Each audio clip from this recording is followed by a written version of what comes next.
Does Bangladesh have the right to freely exist, or does India want to keep Bangladesh in shadows of Indian hegemonic dreams? Why has India consistently tried to treat Bangladesh as its backyard rather than an equal partner? The answers, alarming and undeniable, expose India's systematic agenda to dominate and control Bangladesh. Since long, India has pursued a strategy to ensure Bangladesh remains subordinate, economically and politically dependent. Indian officials openly adhere to an outdated Indira doctrine, claiming South Asia as their exclusive sphere of influence. This doctrine views Bangladesh as a junior partner whose foreign policy, sovereignty and regional alignments must align strictly with Delhi's strategic interests.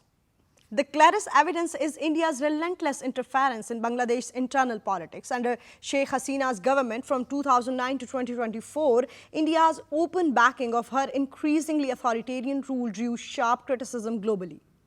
Internationally reputed newspapers, including The Guardian, confirmed Indian diplomats intervened directly with Western powers to ensure Hasina Wajid's continuation in office, even as her regime faced severe allegations of vote rigging and human rights abuses. When Bangladeshi citizens finally rose against Hasina's autocratic rule in 2024, toppling her government, where did she seek refuge?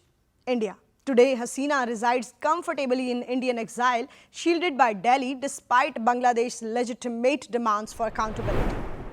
India's hegemonic behavior doesn't stop there. Strategically, Delhi has always opposed Bangladesh building closer ties with Pakistan and China. Whenever Dhaka tries fostering a balanced foreign policy, alarms ring in Delhi. In 2020, when Pakistan reached out to Dhaka proposing improved Pakistan-Bangladesh relations, India swiftly countered, cautioning Bangladesh against any meaningful rapprochement. India's unease intensified further in 2025 as Pakistan-Bangladesh relations saw unprecedented warmth with high-level military and economic exchanges, including naval exercises and trade agreements. Predictably, Indian military leaders publicly expressed their concern about Pakistan's renewed influence. On the economic front, India has long tried to keep Bangladesh economically reliant. Bangladesh's enthusiastic participation in China's Belt and Road Initiative (BRI), intended to boost its economic growth and infrastructure, deeply unsettled India. Pressure from India forced Bangladesh to abandon critical projects like the China-backed Sonadia port, illustrating Delhi's coercive diplomacy. India's strategic analysts explicitly warned Bangladesh against allowing Chinese firms to manage vital river projects, fearing enhanced Chinese influence close to India's sensitive Siliguri corridor. Yet, India's most cynical strategy is its ruthless water hegemony. India controls 54 rivers flowing into Bangladesh but respects only one treaty, the Ganges Agreement from 1996. Bangladesh has repeatedly pleaded for equitable water sharing, notably of the vital Tista River, essential for agriculture and livelihoods. Yet, India continues diverting Tista waters unilaterally, devastating Bangladesh's agriculture heartland.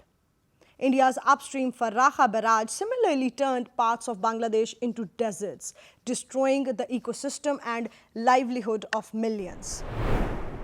India's exploitation extends even to humanitarian crises. During the Rohingya refugee emergency, India abstained from supporting Bangladesh at the United Nations, refusing to share any burden. Worsen, Indian authorities threatened mass expulsions of Rohingyas into Bangladesh, effectively weaponizing a humanitarian crisis to maintain political leverage. Bangladesh's new government since 2024, emphasizing sovereignty and balanced diplomacy, increasingly aligns with Pakistan and China to reclaim autonomy from Indian control. This strategic recalibration clearly disturbs Delhi's, prompting stern warnings and diplomatic pressure from Modi's administration. Why should Bangladesh's sovereign decisions be subjected to India's veto? Isn't regional stability built on mutual respect rather than dominance? The global community must recognize India's dangerous ambitions for regional hegemony. Bangladesh deserves genuine sovereignty and dignity, not dominance from a neighbor treating it as a backyard. Only international solidarity and cooperation can ensure India abandons its hegemonic approach, embracing respectful partnership instead. Ultimately, South Asia needs less hegemony and more harmony. Will India understand this necessity, or will it continue risking regional stability by attempting to dominate Bangladesh? The answer will shape the future of South Asia for decades to come. This is Amara Faraz Baloch, and you are watching Nexus Bulletin.